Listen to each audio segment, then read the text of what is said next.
Hey, I'm Mookie. As you can tell, because I don't have any technology that allows me to hit the record. Oh shit, this is high. My little feet don't reach the goddamn ground. There's an echo in here, dude.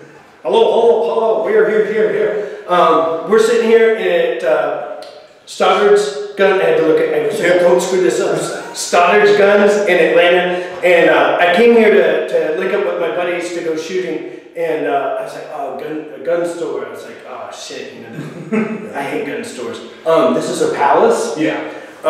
You have how many lanes in your range? 24. 24. And there's a few lanes and then a segregated door, so you can actually, like we did, we got our little group together so you could do training, or if you just want to be in a lane where someone's not shooting a bazooka. Yeah. And that was really cool.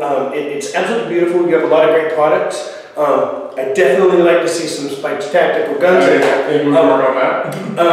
So you shot our 5.56 and our 300 compressor. Honestly, what'd you think? The 5.56 throws a little bit of fire, and it's a little bit louder than I would have hoped for it to be. But we were shooting supersonic, and it's a tiny ass little AR that barely had any recoil. So this tiny little package, it's loud, but it's not super loud. Like I only had foam plugs in, and we're in a stall. Right. And I didn't feel like my eardrums were being kicked out of my head. Yeah. The 300 though, that thing is super nice. We're in a concrete tube. Yeah. And when we were shooting 300, and I don't mean to get them in trouble, I pulled an ear off so I could. Yeah. And you weren't there. We were firing supersonic 300, and then we fired 300 black Whisper. You know, the subsonic, which thank you for selling it to my boss. Sorry, boss, I bought 2 boxes of 20 rounds. I forget what it was, but they have great prices here. And I wanted you guys to see what it sounded like when it was super quiet. Sean Bergen actually got to shoot.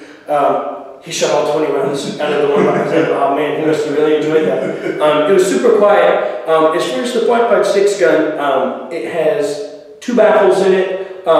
They're considering moving up to more baffles, but one thing, unique feature that it does have, and it cost them baffles, was that you could put like an ice or a glass breaker punch on the front and other little things that a lot of people are into.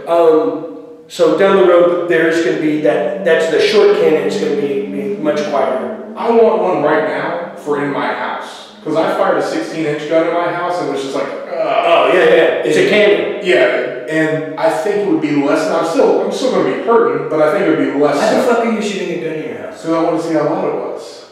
Where do you live that you can shoot a gun in your house? I had a yard in the back and a stop. Oh, man. I was actually at Dave Filler's, you know, DDI, good friend of ours, and he was in his bedroom, sitting on his bed, shooting out of his master bedroom, across the lake, hitting a target.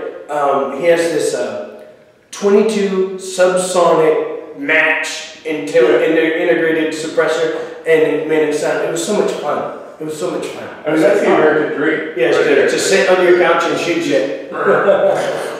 Oh man, yeah, a 16-inch in a confined space is a fucking cannon. The very first time I ever fired a gun inside of something like that without airport was a vehicle in Iraq.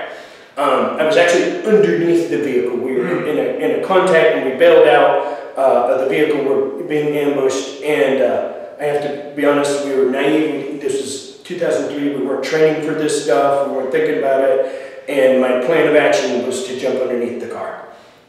And I mean, that's stupid and for a million good reasons, but the first round I fired was so loud and I was so unprepared for it, I thought they hit the car with like a grenade or some shit. Oh, wow. It's like, bam, bam, And then I was actually, because I was on my back and all scared and shit, I was shooting the bumper of my own car. So my first like 4 rounds returning fire to the enemy went into the bumper of my own car and scared the shit out of me.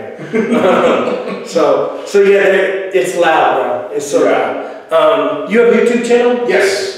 The Jack Clemons Show, just Jack Clemons. I'll comment on this video so people can find me. Oh, please do. Jack's a good fucker, man. Really good person, good friend of my friends.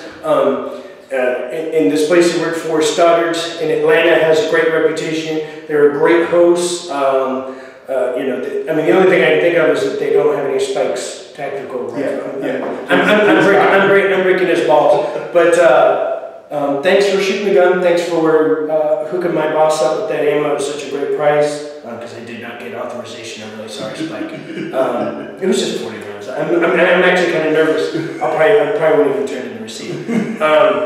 So thank you guys very much. Thanks for watching. Remember to train. We're sitting here talking about the gun, and I try to get this through everyone's head. You can't buy your way out of the personal defense or combat problem. There's no gun that you just, you swipe your credit card and aha, that shit's handled. You got to train with your guns. You got to shoot your guns, and you got to have a plan. And Jack knows this, and Stoddard is very lucky to have you. So thanks for having us. Hey, thank you for coming. Sorry I talked too much. Never a problem. It's good to see you, though. Dude, it's good to see you too, man. All right, Jack Clemons.